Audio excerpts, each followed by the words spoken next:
এই দেখুন বন্ধুরা, আমি এসে গেছি ওই দিয়া রানীর আমাদের হোস্টেলে, মানে আমার বোনের ছোটো মেয়েটা। তো হোস্টেলের মধ্যে ওর কিছু প্রয়োজনীয় জিনিস ছিল, দিতে এলাম। এসে দেখলাম ওদের মিটিং চলছে। আমরা অনেক সময় ওয়েট করেছিলাম, তারপর দেখলাম ও মিটিং সেরে এসে পড়েছে। এই দেখুন এসে পড়েছে। হাসি মুখটা দেখলেই মনটা ভরে যায়। এরকম হাসি খুশিতে থাকুক, আপনারাও আশীর্বাদ করুন যেন ও ভালোভাবে এখানটায় অ্যাডজাস্ট করে নিয়ে থাকতে পারে। তো এরপর ওর প্রয়োজনীয় কিছু জিনিস আমি নিয়ে এসেছিলাম, সব গুছিয়ে দিয়ে গেছিলাম, কিন্তু একদম প্রথম তো কিছু কিছু জিনিস আরও প্রয়োজন হলো, ফোন করে বলতে আমি ওগুলো নিয়ে এসেছিলাম।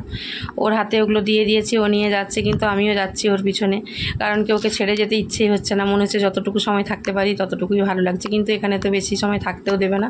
তাই ওর পিছনে পিছনে আমরা গেলাম, গিয়ে গোল হয়ে ঘুরে একটু চারিদিক দেখে নিলাম। সবুজে সবুজ চারিদিক, পরিবেশটা খুব সুন্দর।